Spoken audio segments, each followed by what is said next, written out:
Good morning, whatever morning is for you. For me, it's morning. Ladies and gentlemen, I will try to combine something which is very old, about 2,000 years, and something which is quite new, about maximum of 10 years. And it has to do with the Ayurvedic, traditional Indian doshas, and with metagenomic genomic results from the last years.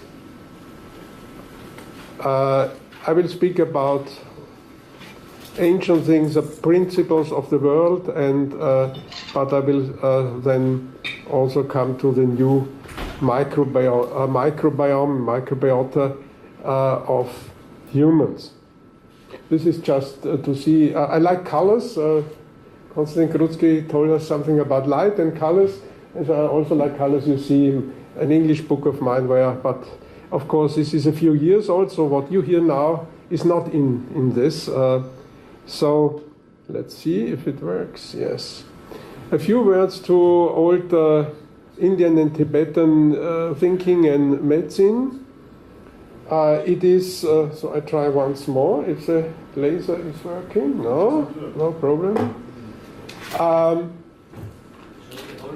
One has three principles of a quick principle, a fast one, and a slow one, a more static one, dynamic and static, and so on.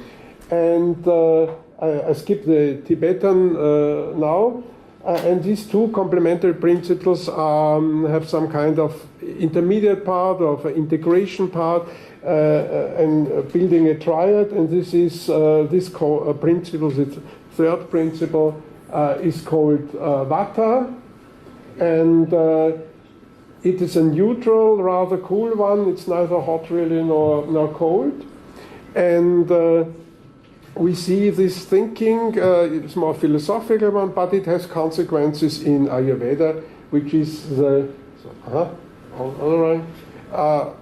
other direction, which is has consequences in the medical system. But I will not come into that. You see the basic properties of these three principles in mind, lifestyle, and feeling. What is important is that Pitta, okay, let's see from the right to the left, the slow principle, quite material, Kapha, the quick principle, which is in connection with energy, also in Indian thinking, the quick principle, and Vata is changeable, intermittent, it comes and goes. This is Sanskrit, vah, je vais tu vas in French means go, and it comes and goes, and this is this intermediate or integrative principle, and so this is quite interesting to have these three. I like not only colors but also geometric representations, and this is my one-dimensional or circular interpretation of this. You have Kapha, 1/3 of the circle, Pitta, the second third, and on top, so to speak, Vata, these integrative principles. This is another thing, it's more inspired by Chinese thinking, with yin-yang, but I have here Kapha, Pitta, and on top then Vata. We are, that's a basic idea of Ayurveda. We have a combination, every one of us has a different, but a combination of all these three principles. If one would be missing, we were dead. We are dead. We cannot exist. So even if one thinks he's a very hot person and quick and so on, he has also to have the other two principles, at least a little bit in this. And this Vata principle, this changeable principle, is the most unstable one, and if one gets sick, that is more often in Vata, for instance, from Indian point of view. Okay. Now, a very important thing is this type. We are a specific mixture or combination of these three principles. Is that the same all over as long as we live, or is it changing? The Indians think, in principle, by genetic or whatever, by the genes or whatever, we are a specific type. But it changes, or if there's an additional coloring, changing color, so to speak, according to daytime, to age of life. And the only thing which can change our type is if a decade-long diet. So if we say, well, we just only eat proteins or whatever, which is also not possible, but the majority, then if we do that for 10 years, let's say, then that's the only exception, then really our type can change, or our dosha, as they call it in India. And the digestion is the most important thing for Ayurveda. If we eat, they say, if we take the right food, we don't need any doctor. So we stay healthy, and digestion is okay. It's on the wrong side. So you see, I have to think. That's really strange. Yes. If I think I should go up, I'm going down. So I have to think about vice versa. Kapha is a slow digestion, not just generally slow, but especially for the digestion. Pitta is a quick one, and Vata is also changeable intermediate. So one rule is, if you are Vata type, you should eat at regular times. Not just leave out a meal and then you eat all 2 hours. That you would like to do it because you are a changeable type, but this is poison for you. So you should work a little bit with, but also against your type, to stabilize yourself if you are Vata, for instance. There are, interesting enough, 6 tastes in Ayurveda. We know sweet, salty, sour, and bitter, but the pungent and the harsh are additional ones. But in principle, there are only 3 tastes. After that, they call it, in Sanskrit, but we translate it with post-digestive tastes.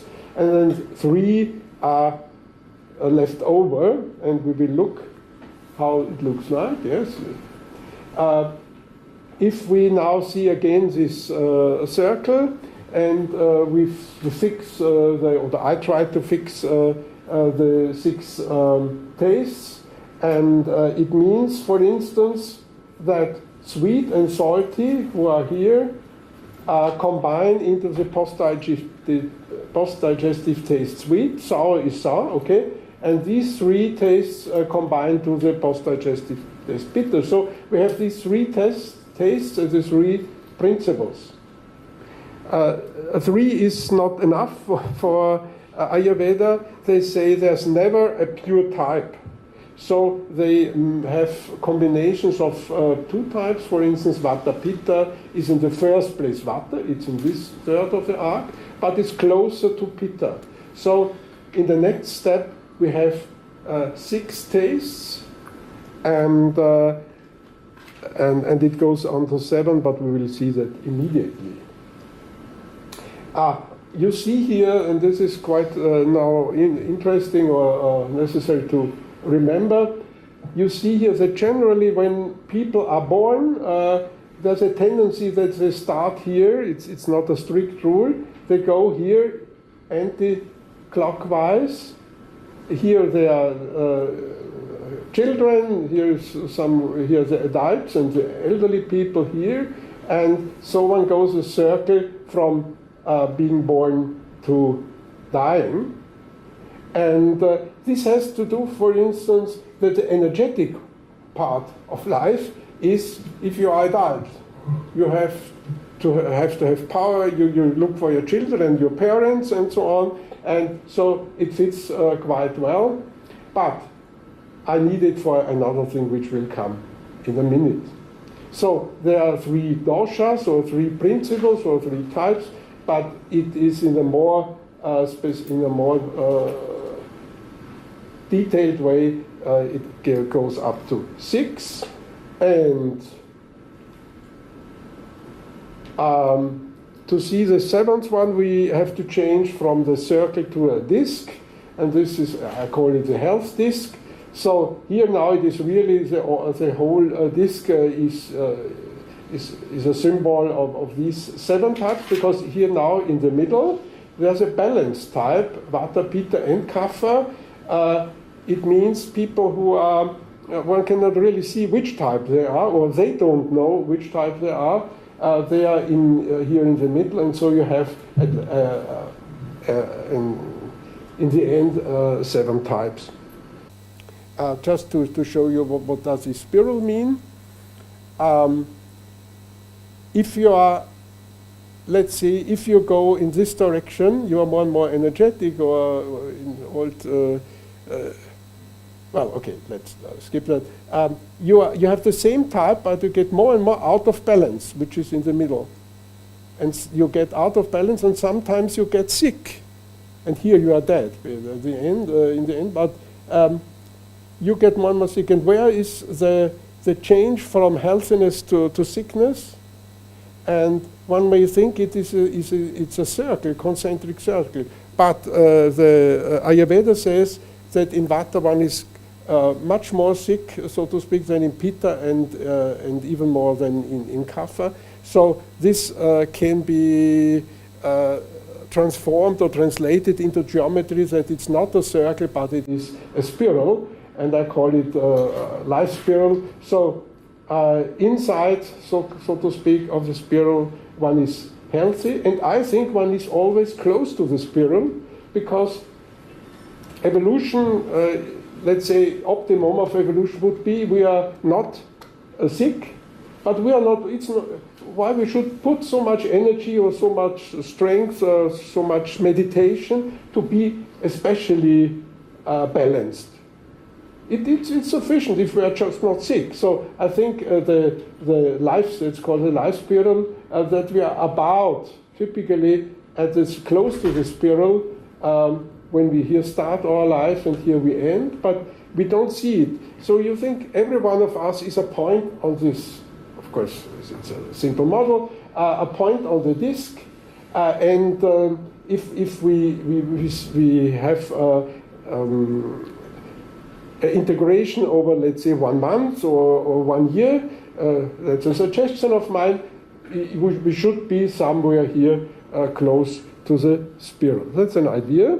But the next thing is, so,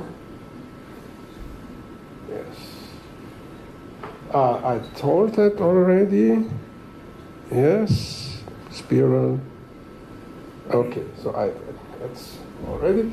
Now, the circles, what means that circle, not just from birth to death, but also it's also a cycle of digestion. In this thinking in analogies, this has several interpretations, and this means yes. This means that we start here when we eat. This is the mouth, then this is the stomach, this is a small intestine and the large intestine, and then it comes out again. So this is also the circle of digestion. And for instance, a typical example is, here we are in Kapha. Just after eating, we are slow. The typical Kapha property. And we don't get much energy just after eating. This will come later, a few hours later. And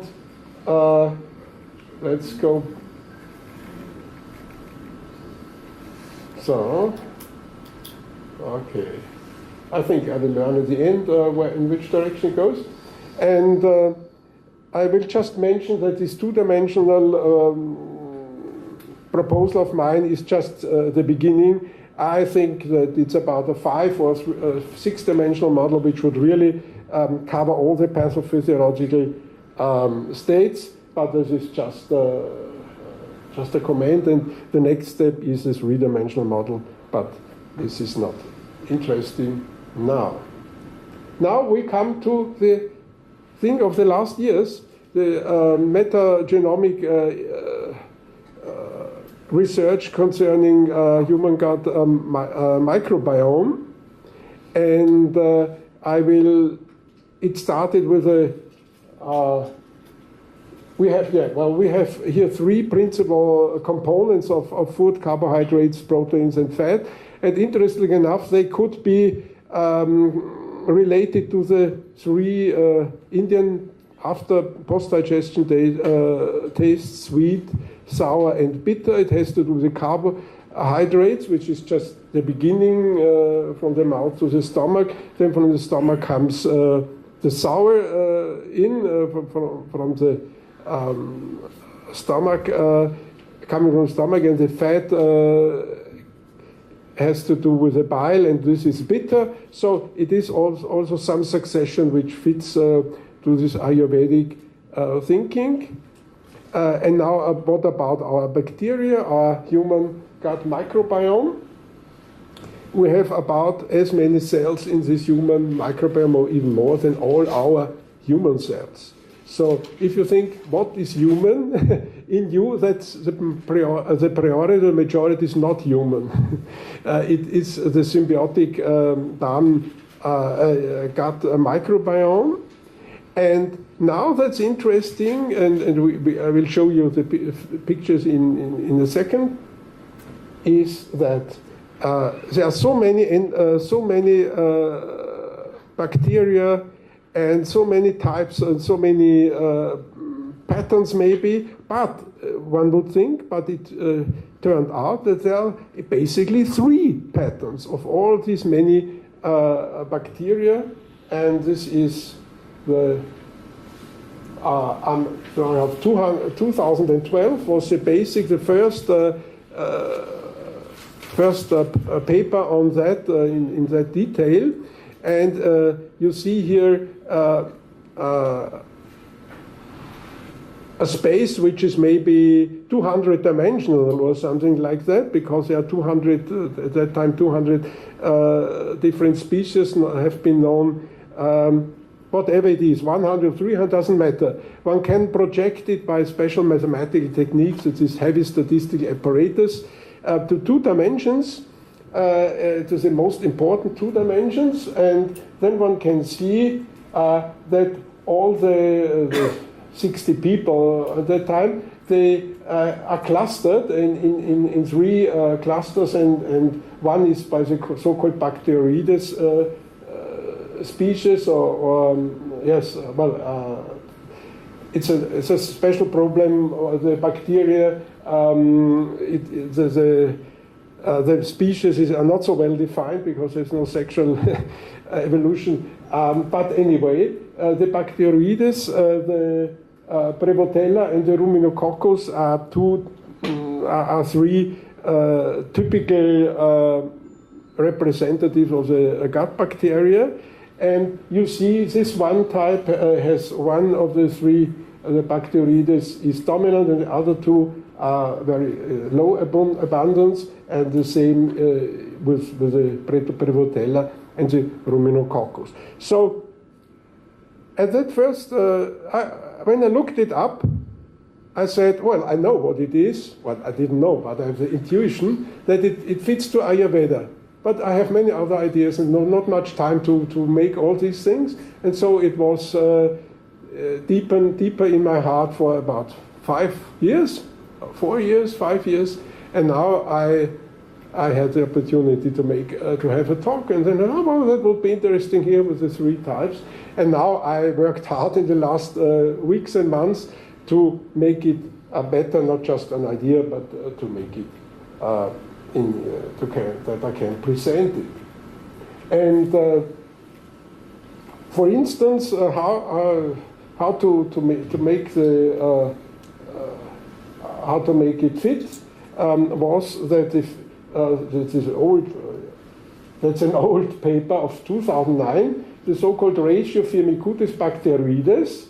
You see Bacteroides, Bacteroidetes, And Prevotella, they belong to that Bacteroides, and the Ruminococcus to the Firmicutes. That this ratio is for infants and elderly people below 1, and for adults it is above 10. So there is a changeover of this ratio. This means that the Firmicutes, the Ruminococcus type, is for the adults, so provisional attribution, Ruminococcus type is Pitta, because this is just the adult age, Pitta, and this is specifically prominent here. And there's another paper of Jason 2012, and he says, for instance, Prevotella has to do with the carbohydrate type. People who eat much carbohydrates are rather from the Prevotella type, and this has to do with sweet and with the beginning of digestion. So I put it into kapha. Let's see once more, maybe it's easier. Okay, here you have the beginning of the digestion with sweet, and then you have sour. This comes from the stomach, and this bitter from the bile, and so it makes sense to have here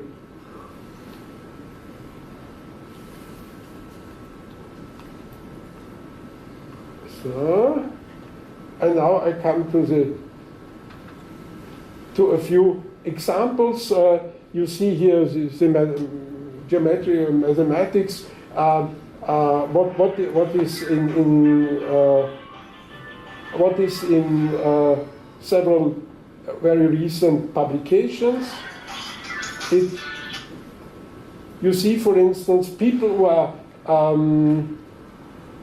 rather healthy, old people, but who are rather healthy, are here in this green type, and where Prevotella and Ruminococcus comes out. And here are people who are frailty or frail people. So this there are papers who also ask the question, what are the healthy types and the sick types? But this is just that I show you, I cannot go into details. This is another interesting thing, again, this two-dimensional projection of this high-dimensional space. And here it says the oral one, here are the oral ones, and here are the stool, here is the stool.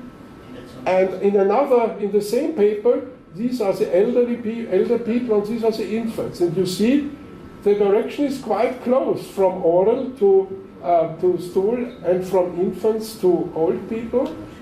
And this is again the parallel which can be found in Ayurveda. Yes.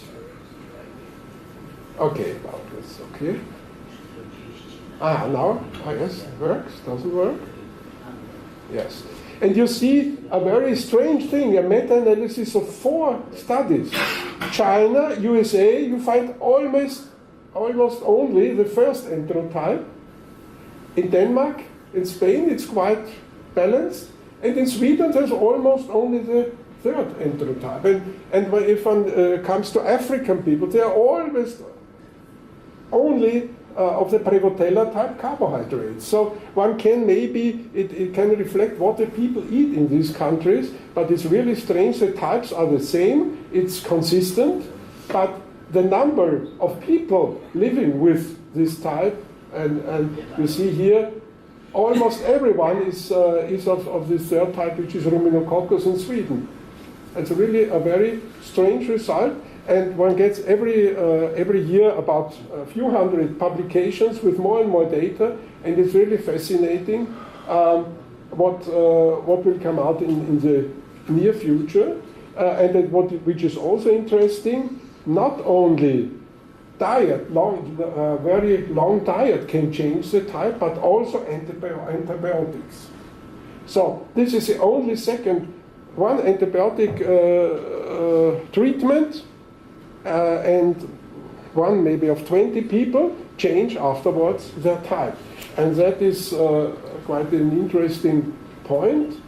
There's some confusion or discussion how many types we really have. So we have this two-dimensional, and if there are 4 types, you see it's colors, or 3 types, or 2 types, or just continuum from one to the other. So it depends a little bit on it depends on the statistics one has, which results come out. But this is just only another comment.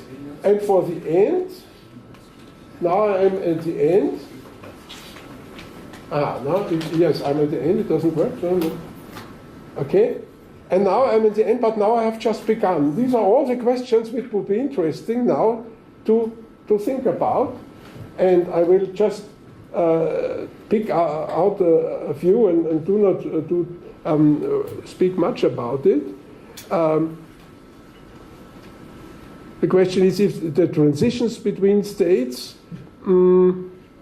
Ayurveda says there's not a really good transition between Vata and Kapha, and this is reflected that these, if you have the three types here, these two types, this is corresponding to Kapha and Vata, are far apart. Here one can have transitions, and so this old idea it reflects now in this microbiome data, or the relation between us may be most interesting. My idea is I am a special type, and I should have to be healthy as one of the three microbiota, the enterotypes. And maybe if I take antibiotic treatment, and then there comes another type, this may be a healthy microbiome, and I'm the same as before, but we do not fit each anymore, and maybe I get sick, and one does not know why this is. So there's an interaction and feedback between myself and the microbiome, and this is maybe the probiotics and prebiotics, and this has to do with this problem that I get again my correct microbiome. And just one, well, for instance, ethnicity is very difficult. I told you that in Africa there are different types dominant or different type dominant, but they have another food. And so it is not easy to see, comes it from ethnicity or does it come from different diets? So, well, you see many questions, and I will not take you in more time. If there is time for discussion, I leave it here if you pick out one of the questions. I thank you for your attention, and you see I try to combine very old and quite new things, very new things. And let's see what will come out in the next years. I'm also interested. Thank you very much.